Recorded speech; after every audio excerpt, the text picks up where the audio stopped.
Hello students, welcome to our study 0.2তে সবাইকে স্বাগত। তোমরা অলরেডি সবাই জেনে গেছো যে একটা রিক্রুটমেন্ট বার হয়েছে, যেটা প্রচুর ভ্যাকান্সি, মাধ্যমিক পাশেই এইচএস পাশেই তোমরা ফর্মটা ফিল আপ করতে পারবে, যেখানে তোমাদের সবারই ক্ষেত্রে যে ডিএড, ডিএলএড বা বিএড এসব কিন্তু সবারই ক্ষেত্রে প্রযোজ্য নয়। ওকে, চলো আজকে আমি সেটা নিয়ে ডিসকাস করব।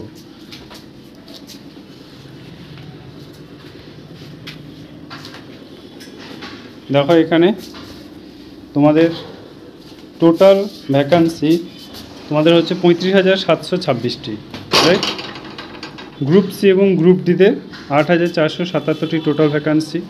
অ্যাপ্লাই স্টার্ট 16/6/2025, আর লাস্ট ডেট হচ্ছে তোমাদের 14/4/2025। ওকে, এখানে পোস্ট দেখো, পোস্ট হচ্ছে ক্লাস 9-10দের জন্য তোমাদের ক্লাস 9-10 ফর্ম ফিল আপ করতে পারবে। ভ্যাকান্সি হচ্ছে 23,212টি এবং কোয়ালিফিকেশান চেয়েছে জেনারেলদের গ্র্যাজুয়েশন পাস হতে হবে, 50% নাম্বার থাকতে হবে।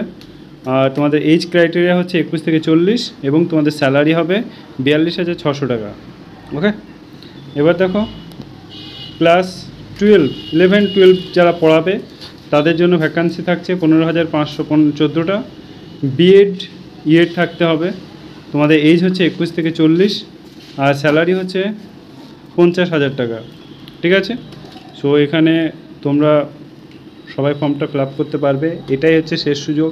10 বছর এরকম কোনো তোমরা আর রিক্রুটমেন্ট পাবে না, এরকম অপরচুনিটি পাবে না, এরকম সুবিধা পাবে না। সো বি কেয়ারফুল, নিজের প্রতি 100% কনসেন্ট্রেট করো। এবার সিলেকশন প্রসেসটা দেখে নাও। সিলেকশন প্রসেসটা হচ্ছে ফার্স্টে তোমাদের এক্সাম হবে, 60 নম্বরের তোমাদের একটা এক্সাম হবে।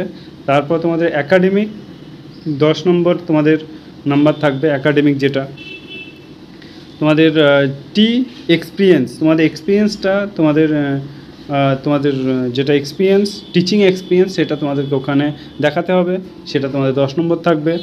ইন্টারভিউ তোমাদের 10 নম্বর থাকবে। আর লেকচার, তুমি পড়াচ্ছ, তুমি যে পড়াতে পারবে স্টুডেন্টদেরকে, তার জন্য তোমার একটা লেকচার ওখানে ওদেরকে স্যারদের সামনে ইন্টারভিউয়ে তোমাদেরকে শোনাতে হবে। Got it? দেখো তারপরে এবার হচ্ছে পোস্ট গ্রুপ সি এবং গ্রুপ ডি, রাইট। এখানে টোটাল ভ্যাকান্সি হচ্ছে 8,477টি, কোয়ালিফিকেশন হচ্ছে 12 পাস গ্রুপ সি এর জন্য, এজ হচ্ছে 18 থেকে 40। আর গ্রুপ ডি এর কোয়ালিফিকেশান 10 পাস চেয়েছে। যারা ঘন্টা বাজায়, খাতা বই দেয়, তাদেরকে গ্রুপ ডি বলা। গ্রুপ সি কোনগুলো? গ্রুপ সি হচ্ছে যারা তোমার ওই গিয়ে যে স্যারদেরকে একটু হেল্প করে, কোনো কিছু ফর্ম টর্ম ফিল আপ করে, ঠিক আছে, এসব ক্ষেত্রে এদের এজ 18 থেকে 40। আশা করি তোমাদেরকে বোঝাতে পেরেছি। যদি কোনো কোয়েশ্চেন থাকে, যদি কোনো কোয়ারি থাকে, অবশ্যই কমেন্টে জানিও। আর যারা চ্যানেলে নতুন, অবশ্যই চ্যানেলটিকে সাবস্ক্রাইব করে দিও এরকম ইনফরমেশন ভিডিও পেতে। Thank you, all the best. আজকের জন্য ধন্যবাদ।